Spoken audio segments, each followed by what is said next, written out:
أعوذ بالله من الشيطان الرجيم بسم الله الرحمن الرحيم يا أيها الرسول بلغ ما أنزل إليك من ربك وإن لم تفعل فما بلغت رسالته الله يعصمك من الناس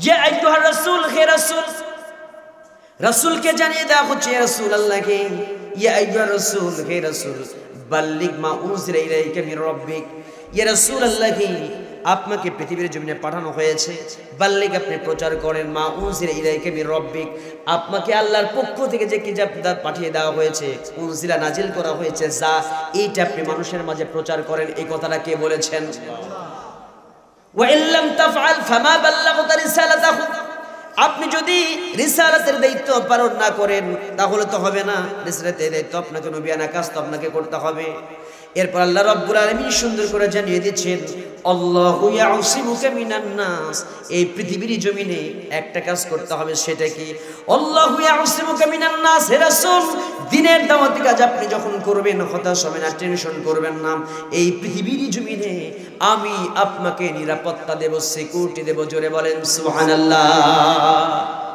এই দ্বীনের কাজ আপনি চালিয়ে দেন সিকিউরিটি দেওয়ার দায়িত্ব আমি আল্লাহর কুদরতে হাতে উঠায় নিলাম এটা আল্লাহ রাসূলকে কে বললেন জোরে বলতে হবে কে বললেন তাহলে এই দিনের কথা আল্লাহ তাআলা বললেন সিকিউরিটি দেব এখন কথা হচ্ছে কোরআনের হক কথা বলবে সেখানে নিরাপত্তার কথা আসছে কেন কারণই হচ্ছে এইটা যে যেখানে জীবনের ঝুঁকি আছে সে জায়গায় নিরাপত্তার প্রশ্ন আসবে দ্বীনের দাওয়াতের ক্ষেত্রে এই কথা আসবে কেন কারণ আল্লাহ ভালো করে জানেন হে রাসূল আপনি যখন সেই সমাজের ভিতরে কোরআনের কথা বলবেন যেই সমাজে মূর্তি প্রতিষ্ঠিত আছে কাবা ঘরের চতুর্পাশে তারা উলঙ্গ হয়ে কাবা ঘর তাওয়াফ করে যেই সমাজে চক্ষুটা বন্ধ করে লাত মানাত উজ্জার পূজা করে আর বলে হোতার বিন্দ্র মহেশ নিন্দ্রা অল্লং জষ্টং চেষ্টং পূর্ণং জব ব্রহ্মং মহসুগমাসি বাহু বজন্নকৃত অনুতদস্য যত বর্ষ যত বা ভদ্র সম্মল গ্রাম মুখ্য সমাসি মাস ভীষণ যশামতান মাতৃদন্নি দশত মধুবর্তিকা দেবা দোয়াক্রান্তে প্রকৃতা সব্যে সত্য সুবিধা ভবন্ত ওম শান্তি ওম শান্তি ওম শান্তি লুলুলুলুলুলু আসনা নাই জোরে নাউজুবিল্লাহ ওম শান্তি আছে আছে কিয়ামত পর্যন্ত যদি ওম শান্তি ওম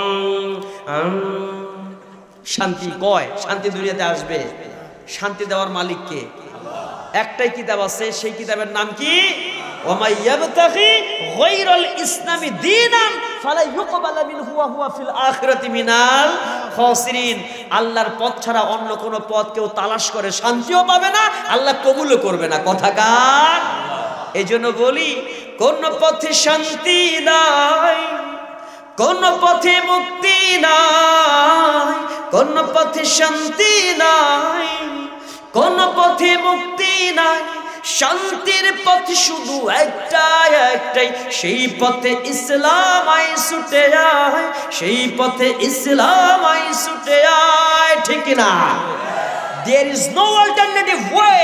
There is only one way. It is Islam. Islam ছাড়া অন্য কোন পথের দিকে যাওয়ার সুযোগ বিকল্প অল্টারনেটিভ ওয়ে বিকল্প কোন রাস্তা জান্নাতে যাওয়ার আছে নাকি ইসলাম বাদ দিয়ে অন্য কোন রাস্তা আছে শান্তি পাবার রাস্তা আছে নাই তাহলে শান্তির জন্য আমাদের ফিরে আসতে হবে কোরআনের ছায়াতলে ঠিক কি না আমার ভাইয়েরা তো সেই সমাজ দেখেন আমার কথাগুলো একটু গভীর জ্ঞানে মনোযোগ দিয়ে শুনতে হবে একটা ঘটনা ধরলাম আর বললাম শেষ হয়ে গেল আমি এভাবে অস করি না যেই সমাজে মূর্তি প্রতিষ্ঠিত হোতার বিন্দু প্রতিষ্ঠিত বুঝেন ভালো করে সেই সমাজে বাদ দিলাম আমাদের সমাজের কথা একটু বলি ভালো করে আপনারা একটু খেয়াল করেন তো আমাদের এলাকাতে মসজিদ আছে আচ্ছা এই মসজিদের নাম কি বলেন তো মসজিদের নাম কি কাজীপাড়া জামে মসজিদ কাজীপাড়া জামে মসজিদের সামনে ধুতি পইরা কোন একটা হিন্দু এসে হঠাৎ করে যদি বলে যে এই এলাকাতে মসজিদ প্রতিষ্ঠিত নামাজ আমরা পড়ি ইমানদার আমরা যদিও এক বছর নামাজ না পড়ি ইমানটাও কমপক্ষে আছে না যদি ইমানটা আইসিউতে গেছে তারপর আছে আর কি এই সমাজে একটা হিন্দু লোক যদি এসে বলে ভাই কাজীপাড়া জামে মসজিদের ভেতরে একটা জিনিস আছে, বলে সেটা কি, আমরা খুঁড়বো, খুঁড়ে দেখবো, এখানে আছে শিব মন্দির বাড়াইছে। কি মন্দির? শিবলিঙ্গ বাড়াইছে, বুঝেন না? শিবলিঙ্গ আছে নিচে, এখানে পূজা করবে না, এখানে ইবাদত আমরা করব। এই কথা যদি বলে এটা বাদ দাও, এই শিবলিঙ্গের পূজা করো। আচ্ছা, আপনারা হইলে এই কাজীপাড়া মসজিদে আপনারা কি করতেন? কথা বলেন তো। বলছেন ভাই আসেন, আপনাকে একটু কফি খাওয়াই, আসেন ভাই আসেন। আপনি যদি মন্দিরের কথা বলছেন কফি খায়, তাই তো বলতেন নাকি? যেই লোকটা বছরেও নামাজ পড়ে নাই, একদিন খালি কোনো রকমে ওইদের নামাজটা পড়ে, আচ্ছা বলেন তো ওই ব্যক্তির সামনেও যদি বলে কাজীপাড়া মসজিদের ভিতরেই মন্দির আছে, ভিতরে শিবলিঙ্গ বাড়াইছে, ওই লোকেরও গায়ে আগুন জ্বলবে কি জ্বলবে না? কারণ তারা হলো এমনি তো জ্বলবে, আর একটা কারণে জ্বলবে, এখানে আমরা সংখ্যা গরিষ্ঠ আর হিন্দুরা হলো সংখ্যা লঘু। কথা পায় না কেন? একে তো সংখ্যায় কম, আমরা পাওয়ারে বেশি, আবার এখানে ইসলাম প্রতিষ্ঠিত না হলেও ইসলামের অনেক বিষয় আমরা ফলো করি, আমরা মুসলমান দাবি করি। কথা কয় না? সেখানে আপনারা কি করতেন? কিছু করতেন না, চা খাওয়াতেন। কথা কয় না, অজ করবো কি? কি করতেন? বলতেন, খালি কিছুই করতেন না। প্রথমে তো আপনার ধুতিটা টান মারতেন, ধুতি টান মারা পিছনে জায়গা মতো কয়েকটা লাগাইতেন, তোর মন্দির বের করে ছাড়ি। কথা কয় না কেন? আর শিবলিঙ্গ না বের করে ছাড়লেনই না, এত সস্তা না। কথা কয় না কেন? এটা যদি এই সমাজে হয়, শিবলিঙ্গ বের করতে একটা হিন্দু বলে, একটু জ্ঞানের খোরাক দিচ্ছে, হাসার জন্য নয়, রাত গভীর হয়েছে, যেই সমাজে রাসূল সাল্লাল্লাহু আলাইহি ওয়াসাল্লামের পাশে কেউ নাই, আল্লাহর নবী একমাত্র, কেবলমাত্র আল্লাহর দ্বীন, আল্লাহ রাসূল সাল্লাল্লাহু আলাইহি ওয়াসাল্লামকে জানিয়ে দেওয়া হয়েছে, হেরা গুহা, হে রাসূল আপনি কিন্তু রাসূল হিসেবে পাঠিয়ে দিয়েছি, বাল্লিগ মা উনজিলা ইলাইকা মির রাব্বিক, আপনি দ্বীনের প্রচারগুলো মানুষের কাছে করেন। সেই সময় রাসূল একাকী ওই কাবা ঘরের পাশে দাঁড়ায় যদি বলে, যেই সমাজে মূর্তি প্রতিষ্ঠিত, যেই সমাজে মুশরিকরা সমাজ চালায়, সেই সমাজে একাকী আমার রাসূল কোরআনের হক কথা বললে, আজকে একজন হিন্দু এই দেশে এরকম কথা বললে যেমন অবস্থা তার খারাপ, আমার রাসূলের অবস্থা এর ব্যতিক্রম হওয়ার কথা। কথা বুঝতেছেন? আমার রাসূলের উপর নির্যাতন কেমনে আসছে? রাসূল একা, কেউ নাই, শুধু কে আছে তার সাথে? ইন্নাল্লাহা মা'ানা, আমার নবীর সাথে শুধু কে ছিলেন? আল্লাহ ছাড়া তো কেউ নাই। ও আমার ভাইয়েরা, বিশ্ব নবী জনাবে মুহাম্মদ রাসূলুল্লাহ সাল্লাল্লাহু আলাইহি ওয়াসাল্লাম যখন সেই দিনের দাওয়াতি কাজগুলো করলেন, দিনের দাওয়াতি কাজ করলে তো রাসূল সাল্লাল্লাহু আলাইহি ওয়াসাল্লামকে কষ্টই দেওয়া হবে, রাসূলকে ওই সমাজের ভিতরে কষ্ট দেওয়া হয়েছে। আপনাদের কথাগুলো জানা, আমি আর নতুন করে কথাগুলো বলতে চাই না। আব্দুস সালাম ভাই একটু টাচ দিয়ে গেছেন, আমার পূর্বে আলোচক ভাই বলেছেন, আমি শুধু ওইটাই বলতে চাই, সেই সমাজে রাসূলের উপরে 3টি বছরের জেল খাটানো হলো, শিয়াবি আবি তালিবের জেল খাটানো হলো, তাইফের ময়দানে রক্ত ঝরিয়েছেন, কাবা ঘরে তার মাথার উপরে উঠে পচানার বেরগুলো চাপিয়ে দেওয়া হয়েছে। এখানে শুধু ক্ষান্ত করা হয়নি, আল্লাহ নবী যখন বিশ্ব নবী সুন্দর করে দিনের কথা বললেন, চতুর্দিক থেকে কাফের বেঈমানরা ঘিরে ধরেছে। আর রাহিকুল মাকতুম কিতাব পড়লে পরে পাবেন, বিশ্ব নবীকে যখন কাফেররা আবু জেহেল উতবা সাহেবা ঘিরে ধরেছে, আর ঘিরে ধরার পরে ওই চতুর্পাশে এসে বিশ্ব নবীর চুল ধরে টানা শুরু করে দিয়েছে। আমার নবীকে লাথি মারে, ঘুষি মারে, যার মতো যে ইচ্ছা পাঞ্জাবি ধরে, জামা ধরে টানা হেঁচড়া করে। রাহিকুল মাকতুম কিতাবটা পড়ার পরে আমার চোখে আমি পানি ধরে রাখতে পারিনি। আমার রাসূলকে সেই দিন কাবা ঘরের চত্বরে, বাজারের মধ্যে, কাবা ঘরের পাশে বাজারে তাকে গণধোলাই দেওয়া হয়েছে। জোরে কর নাউযুবিল্লাহ। খাদিজা রাদিয়াল্লাহু তাআলার কাছে চলে গেলেন, খাদিজা রাদিয়াল্লাহু তাআলা দরজা খুলে দিলেন। রাসূল বলছেন, খাদিজা রে, ও খাদিজা, আজকে আমাকে দ্বীনের কথা বলার কারণে এমন কঠিনভাবে আঘাত করা হয়েছে।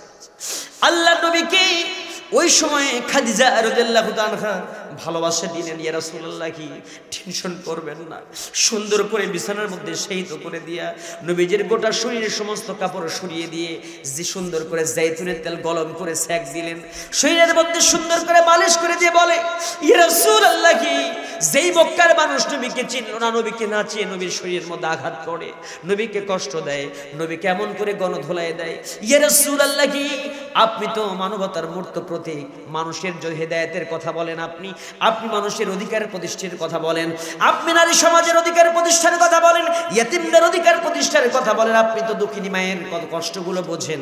আপনাকে যারা না বোঝে নির্যাতনের স্টিম রোলার চালিয়েছে। আল্লাহর কসম করে বলি, যেই দেশের মাঝে, যেই দেশে নবীকে নাচ নবীর উপরে আঘাত করা হয়, ওই দেশের ওই সমস্ত জালেমদের উপরে কোনোদিন আল্লাহর পক্ষ থেকে রহমত নাজিল হতে পারে না।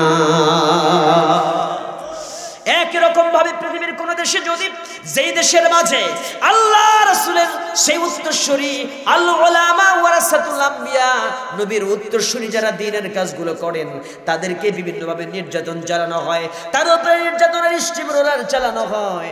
আর যাদের জুন্ডাল বদমাইশ, 7 খুনের আসামি, শত শত ধর্ষণকারী, শত নারীর ইজ্জত লুণ্ঠন করার পরে বিচার হয় না যেই দেশের ময়দানে, আল্লাহর কসম করে বলি, ওই দেশের মানুষের মধ্যে আল্লাহর পক্ষ থেকে রহমত নাজিল হবার কথা নয়।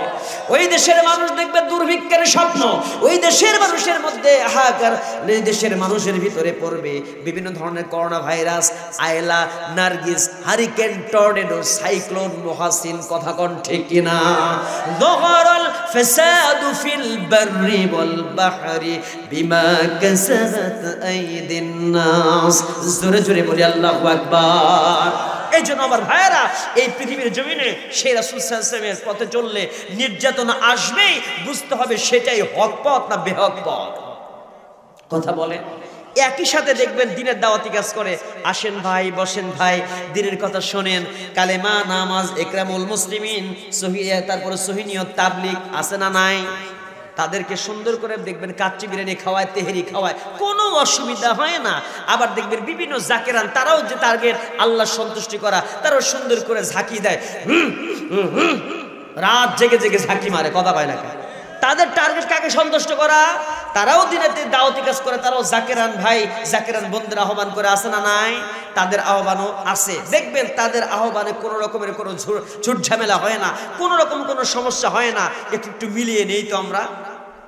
একই কাজ, বাল্লিগ মা উনজিলা ইলাইকা মির রাব্বিক, আমার রাসূল সেই একই দাওয়াতি কাজ করেছেন। হিন্দুদের কাছে না মুসলমানদের কাছে? কথা কর। রাসূল দাওয়াতি কাজ করছে ও মুসলিমদের কাছে, আর আমাদের দেশে আমরা দাওয়াতি কাজ করি মুসলমানদের কাছে। এটা দাওয়াতি কাজ না, এটাকে বলা হয় তালিম। এটা দাওয়াতে তাবলীগ না। নাম কি? তালিম। আপনি শিক্ষা দিচ্ছেন কোরআনের, এটা তাবলীগ না। তাবলীগ হচ্ছে ওইটা যে আপনি কোরআনের হক কথাগুলো মুসলিমের কাছে পৌঁছায় দেবেন। মা উনজিলা ইলাইকা মির রাব্বিক, ওইটা হলো দাওয়াতি কাজ, ওইটার নাম তাবলীগ। তাহলে রাসূলের তাবলীগ আর আমাদের তাবলীগের মধ্যে পার্থক্য আছে না নাই? পার্থক্য আছে। দেখেন, তাবলীগের কাজ করলেই বাধা আসবে, তালিমের কাজ করলে ওই রকম বাধা আসবে না। যদি আপনি কোরআনের ওই আফাতুমিনুনা বিবাদিল কিতাবি ওয়া তাকফুরুনা বিবাদ, কিছু কিছু মানলেন, কিছু কিছু মানলেন না, কুতিবা আলাইকুমুল কিতাল বাদ দিলেন, ইন্নাল্লাহা হাশতারা মিনাল মুমিনিনা আনফুসাহুম, এই আয়াতগুলো বাদ দিলেন, তাহলে আপনার তেমন একটা অসুবিধা হবে না। কথা বুঝতেছেন? আমার সুবিধাবাদ জিন্দাবাদ, অসুবিধা নাই। কিন্তু আমার ভাইয়েরা, আমার রাসূল সাল্লাল্লাহু আলাইহি ওয়াসাল্লাম সেই দাওয়াতে তাবলীগের কাজ করার কারণে 3 বছরের জেল খেটেছেন, কষ্ট করেছেন, নির্যাতিত হয়েছেন, হামলা মামলার শিকার হয়েছেন। এই পৃথিবীর কোন দেশে, সেটা যদি চাঁদের দেশেও হয়, সেই দেশে যদি কোরআনের হক কথা বলার কারণে আলেম ওলামাদের উপরে নির্যাতন করা হয়, নির্যাতনের স্টিম রোলার চালানো হয়, জেল জুলুম হামলা মামলা হয়, বুঝতে হবে রাসূল যে কষ্ট করেছে, সেই কষ্ট যদি আজও এই পৃথিবীতে কোন কোন দেশে ওই রকম ভাবে করা হয়, বুঝতে হবে সেটাই হক পথ। কথা বলেন, কথা বলেন।